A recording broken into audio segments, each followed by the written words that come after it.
Dice el primer ejemplo que hay un campo B que es uniforme. Se pide demostrar que el potencial B.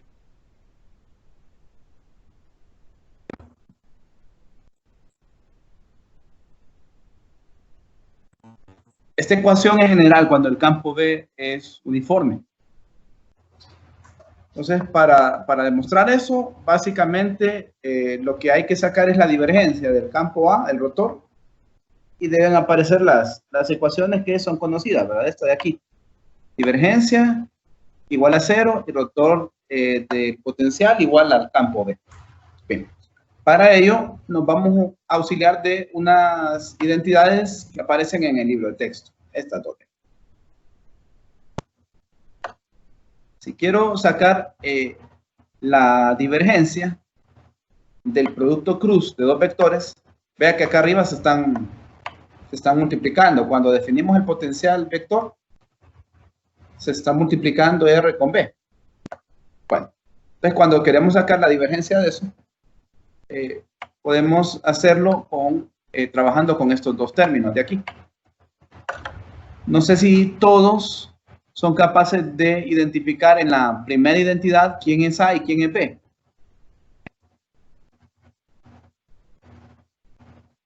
En el problema que vamos a aplicar, que el potencial vector es negativo 1 medio, R cruz B, cuando nos vamos a la identidad, A no es el potencial vector, A va a ser otra cosa. Entonces la pregunta es, ¿quién va a ser A? Okay. Los que son, pues ahí estoy mostrando. R es A, ¿verdad? Y B, pues, es B en realidad. ¿Ya? Es para trabajar con esta definición de arriba. Que lo escriba así, ¿verdad? A es R. Si R es un vector radial, todos se acuerdan, ¿verdad? Que R es un vector radial. Es X en X, más Y en la dirección de Y, más Z en la dirección de Z. Es un vector que sale en forma radial. ¿Se enrolla este vector o no? Tiene un comportamiento así. Como lo estoy dibujando, ¿se enrolla este vector? ¿Jóvenes? Y no quieren participar. Bueno, no se enrolla. No. Como no se enrolla, el rotor es 0. ¿No? El rotor es 0. Y en el último tenemos A. A ya sabemos que A es R. Y al que se le va a sacar el rotor en la última parte aquí es a B. Pero como B es uniforme y sacar el rotor es derivar, la derivada de una constante 0. es igual a 0, muy bien. Entonces acá abajo está hecha la sustitución de la identidad. Está hecha la sustitución, pero pensaba que fueran capaces de identificar quién era R y quién era el campo B. Bueno, en la clase de ayer vimos que pueden existir algunos campos que se enrollen, pero que cuando sacamos el rotor nos dé distinto de 0. ¿Recuerdan el caso del potencial vector afuera del solenoide? Sí. ¿Sí lo recuerdan? Bueno, entonces hay situaciones especiales debido a la forma de la función del campo, que aunque el campo se esté enrollando, usted le saca el rotor y le puede dar 0. Ahora veamos la segunda ecuación que se debe cumplir, que es rotor de A igual al campo B. El negativo medio de la definición, como es una constante, ¿verdad? No le va a afectar el operador nabla ahí cuando se hace el rotor. Usamos la identidad que está ahí, son 4 términos. Aquí está escrita la identidad con los 4 términos. ¿Cuánto me va a dar la divergencia del campo B? Donde el campo B es uniforme. Es el primer término. Cero. Cero, muy bien, es cero porque derivo una constante y eso es cero.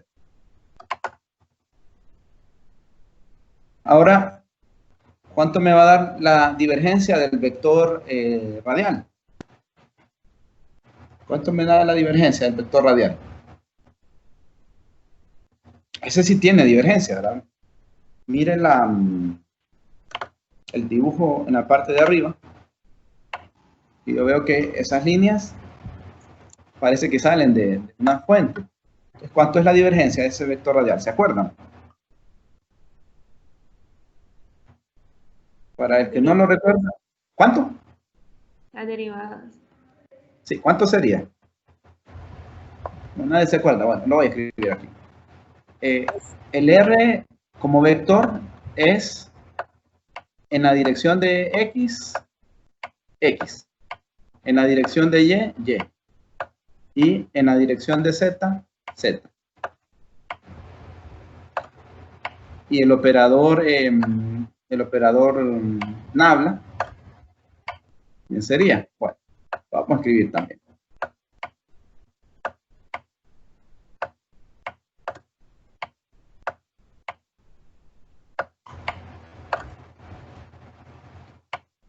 Pues Nabla son unas derivadas parciales, ¿recuerdan? En la dirección de cada uno de esos vectores unitarios. En X es la parcial con respecto a X. Ya. Lo mismo en Y y en Z, ¿verdad? Voy a obviar las otras dos. Si tengo que hacer esta operación que está aquí, esta de aquí, mire, en la divergencia, cuando haga esa operación y multiplique X unitario, punto X unitario, ¿cuánto es X unitario, punto X unitario?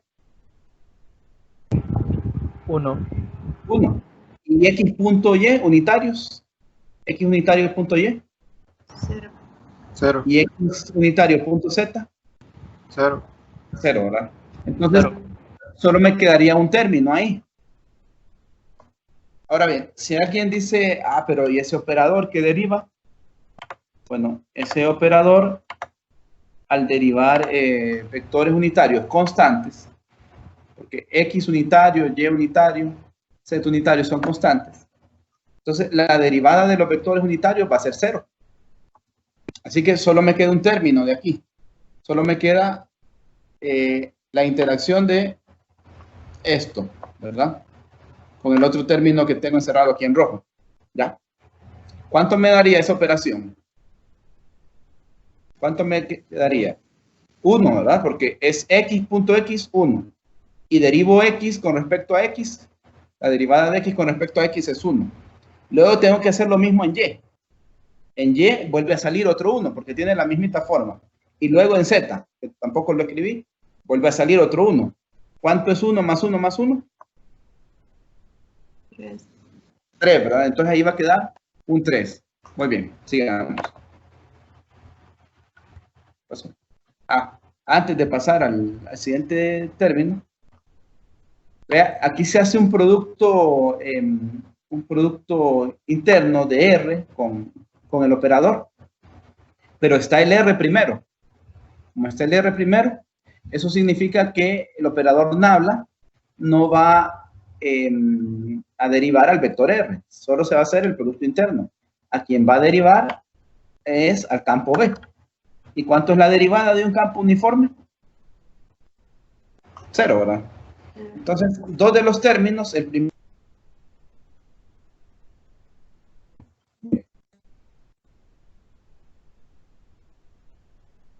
B en cartesianas, el operador Nabla y el vector R. Ahí está la definición. Ya habíamos explicado qué términos se hacen 0, ¿verdad? El primero se hace 0 y el último, bueno, el último que es este de aquí, también se va a hacer 0. No sé si todos tienen claro por qué el último término queda así, que también se va a hacer 0, ¿verdad? Todos tienen claro por qué queda así después de hacer el producto interno entre estos dos? Sí, Sí. sí, ok, bueno.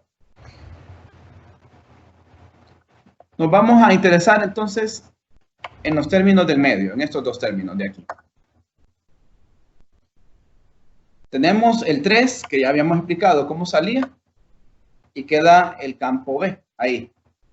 Y del otro, vea que el campo B va primero, punto, el operador nabla. Es decir, que el operador nabla no me va a derivar al campo B, al que va a derivar es a este otro, previo a hacer esta operación de aquí, previo a hacer esa operación. Entonces, si los multiplicamos, aquí, producto interno de esto, que está acá, con este otro, yo tengo X unitario, X1, X unitario punto Y, 0, X unitario punto Z, 0. Entonces solo me queda el primer término, Bx, con esta derivada parcial de aquí, que es el que se copió. Se hace lo mismo con el segundo término, y de las tres operaciones solo queda B en la dirección de Y, multiplicado por este término de aquí. Lo mismo en Z. Y esto se aplica al vector R. ¿No? Como el vector R es X en X, más Y en Y, más Z en Z, cuando usted aplica derivadas parciales, pues la derivada parcial con respecto a X de este vector solo me va a dar distinto de 0 aquí en el primer término, me va a dar un X unitario. ¿Ya? Me va a quedar un X unitario entonces con este de aquí. Y en el segundo, pues después de hacer la operación, me va a quedar un Y unitario acompañándolo. Y en el tercero, pues un Z unitario. Es decir, que se vuelve a recuperar el mismo campo B. B en X más B sub Y en Y más B sub Z en Z. Se recupera el mismo campo B. Ya. Entonces tengo negativo 3B. Y aquí tengo una vez el campo B. La inducción magnética. Hace la resta y le queda negativo 2 veces el campo B. Como habíamos olvidado la constante afuera, ¿verdad? De negativo 1/2, se cancelan y al final la respuesta es el campo B. ¿Hay dudas o comentarios en este problemita? Ingeniero, ¿podría explicar cómo se hace el menos 2B de nuevo, por favor? Usted, a ver, nota este resultado aquí, donde estoy moviendo el puntero. Sí. Sí. ¿Quién es este resultado? Compárelo con algo que ya era igual. ¿A qué es igual? La divergencia del R. R. Es igual, esto. Solo aquí donde lo estoy moviendo. Algo mucho más sencillo que sacar la divergencia. ¿A quién es igual esto? Al campo B en las direcciones. Campo B. Entonces tiene una vez ese campo. Y tiene menos 3 aquí, el mismo campo.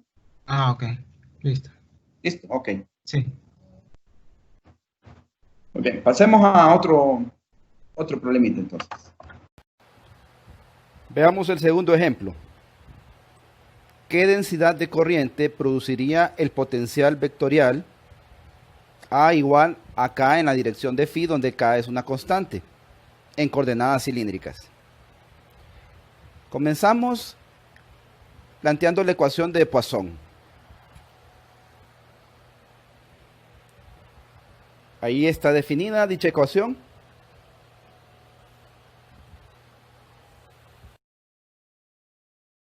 Coordenadas cilíndricas para un campo escalar es ese que acabo de encerrar.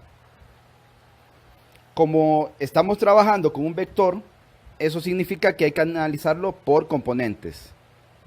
La componente en la dirección de ρ, pues no existe. Por lo tanto, cuando usted evalúa todas esas derivadas parciales, el resultado es 0.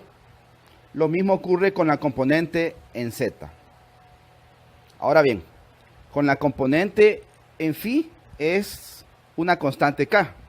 Si usted deriva una constante, el resultado es 0.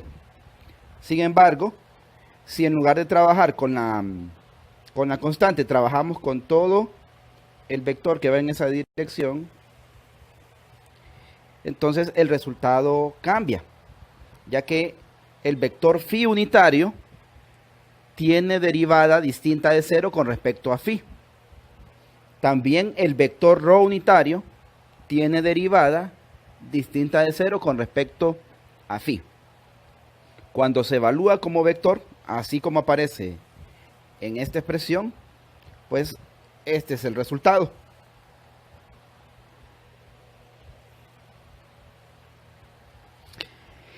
Sustituyendo en J la densidad de corriente, pues se llega a esta relación de aquí. Bueno, expliquemos qué ocurre al hacer este cálculo. Aquí se define el vector phi unitario en términos de x unitario y y unitario, que son vectores constantes. Es decir, si yo derivo x unitario, el resultado es 0. Si derivo y unitario, el resultado es 0. Derivamos dos veces al vector phi unitario con respecto a phi. La derivada del seno, que sería la primera derivada, me da un coseno. Y luego la derivada del coseno me da un menos seno. Por eso este al final queda con signo positivo. Ahora veamos el término que va en y, que es un coseno de phi. La derivada de coseno de phi con respecto a phi es menos seno. Va una derivada. Ahora derivemos menos seno con respecto a phi. Me queda menos coseno. Esto es el negativo del vector que está arriba, o sea, es negativo phi unitario. Veamos ahora cómo se representa eso en coordenadas cartesianas y que se obtiene el mismo resultado. Por sencillez es más fácil si multiplicamos al phi unitario por rho. Tendría que multiplicarse arriba y abajo, como se muestra ahí en la ecuación. Haciendo el cambio de coordenadas, el resultado es este.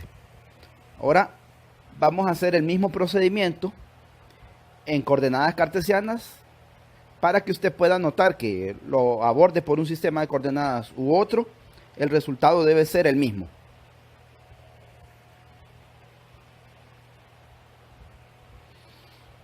Bien, aquí nuevamente se ha copiado el resultado anterior, que es este de aquí, y se empiezan a sacar las derivadas parciales. Como x unitario, y unitario y z unitario son vectores constantes, las derivadas de estos son 0. Es decir que no necesito escribir esos vectores unitarios y derivarlos porque ya sé que me van a dar 0. Vea la primera ecuación que tenemos ahí. Perdón. Vea la primera ecuación. Esta de aquí. Después de hacer las derivadas parciales respectivas, se simplifica eso. Esa es la componente en x. Luego, después de derivar en y y sustituir, se llega a eso. Aquí se junta todo. En z el resultado es 0. Y esto es otra vez el vector phi unitario multiplicado por rho, como está acá. Y lo de abajo es un rho a la 3. Se simplifica y se llega al mismo resultado. Finalmente, J sería igual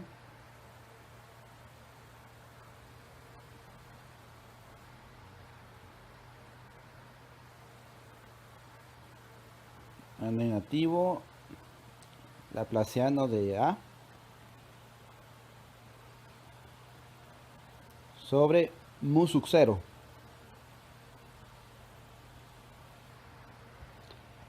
Obtenemos el mismo resultado que en coordenadas cilíndricas. Pasemos al tercer problema.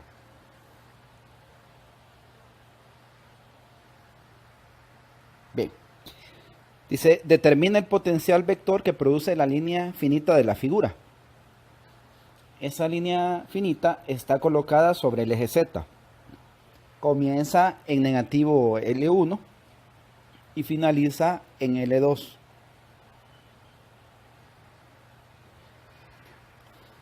Se quiere determinar el potencial vector en un punto general P, un punto X, Y, Z. Aquí tenemos la definición del potencial vector. Se ha sustituido ya lo que es la magnitud de R. El vector R es esto, R pequeña menos R prima. El vector R pequeña que va desde el origen hasta el punto de campo, pues es X en X más Y en Y más Z en Z. Esto de aquí. Y el vector R' que va del origen hasta la fuente, simplemente se mueve en Z, que es Z' en la dirección de Z. Sacamos la magnitud, en cartesianas queda así. Y luego es más sencillo expresarlo en cilíndricas, ya que x cuadrado más y cuadrado es ρ cuadrado. Lo que cambia es la coordenada z, bueno, z'. Por eso el diferencial de línea que se utiliza es de z' en la dirección de z. Se hace un cambio de variable y se juega con el hecho de que z menos z' está al cuadrado. Como z menos z' está al cuadrado, si escribimos z' menos z al cuadrado, vamos a obtener el mismo resultado. Por eso u se define en esta forma. El diferencial de u, que sería el diferencial de z', es más fácil de escribirlo así, ya que evitamos tener cuidado con el signo menos. Después de hacer la integral y evaluar, se obtiene ese resultado que tenemos ahí. ¿Qué pasaría si la línea es infinita? Bueno, tenemos que poner el límite cuando L2 tiende a infinito y también L1. Cuando se evalúa esto, el límite diverge. Por ello, evaluaremos el potencial vectorial de modo que a una distancia ρ sub 0 de la línea, este se vuelva 0.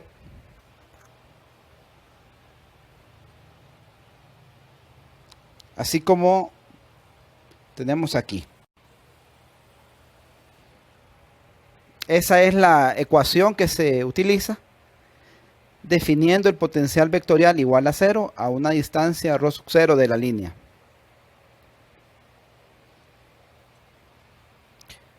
Bien, volviendo a la ecuación general, que es esta de aquí, vamos a calcular la inducción asociada a la misma. Se utiliza la regla de la mano derecha para determinar la dirección de la inducción, colocando el dedo pulgar en la dirección de la corriente y los otros 4 dedos de la mano derecha indicando la dirección del campo B. Notará que este va en phi. Por eso, cuando saca el rotor, solo nos quedamos con la componente en phi. Esta expresión que estoy marcando aquí. El potencial vectorial no tiene componente en ρ. Por eso se iguala a 0 el primer término. Lo que sí tiene, como lo nota arriba, es componente en z. Por eso el segundo término es distinto de 0. Vamos a hacer las derivadas en este momento y posteriormente le agregaremos este signo menos aquí.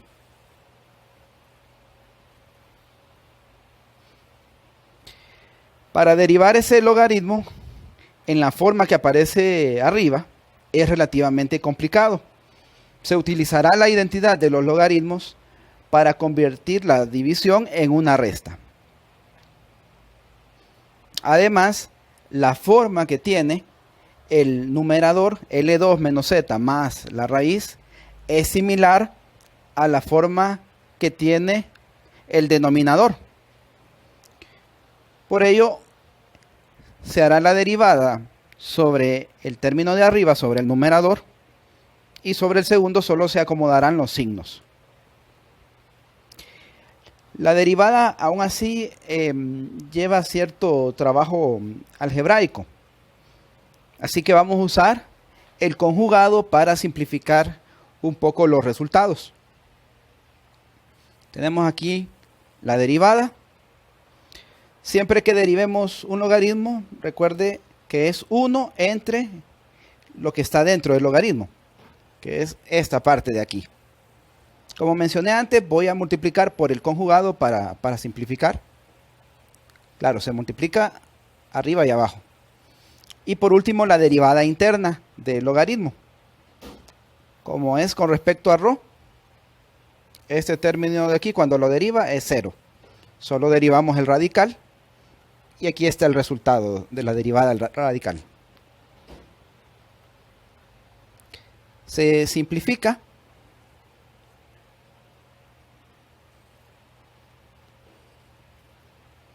Tenemos L2 menos z elevado al cuadrado.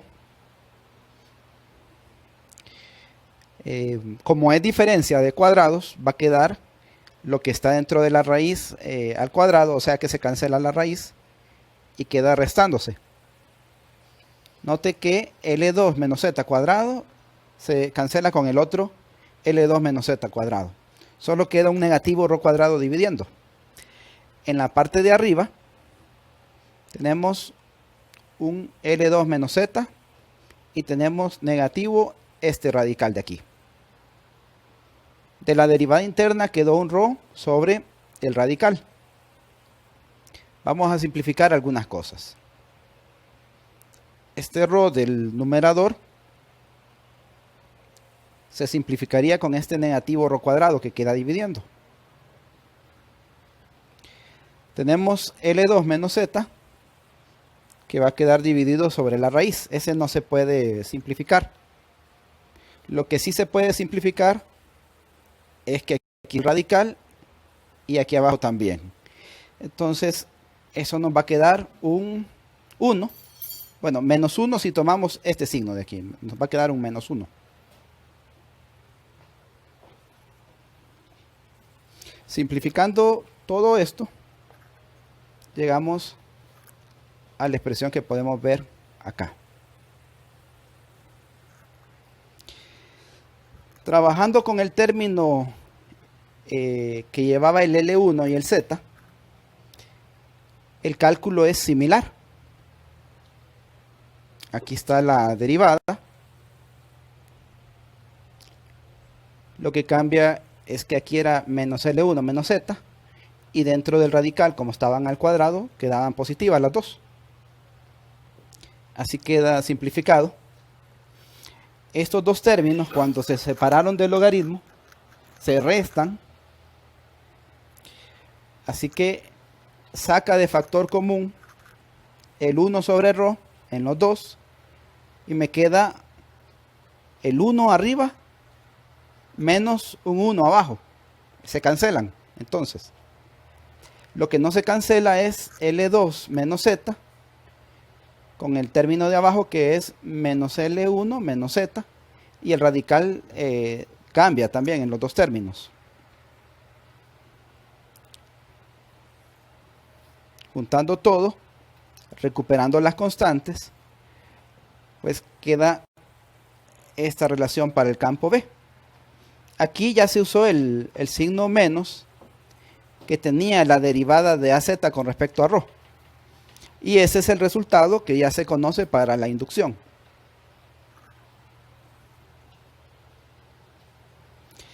Bien, quiero finalizar el video respondiendo ciertas dudas.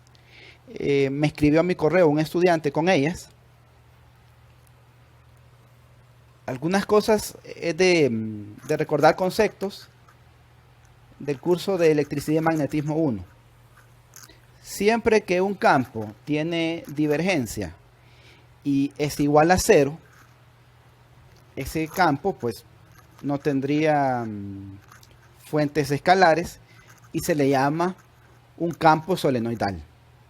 Repito, siempre que la divergencia de un campo es 0, ese campo es solenoidal. Las fuentes del campo B, la inducción, son vectoriales.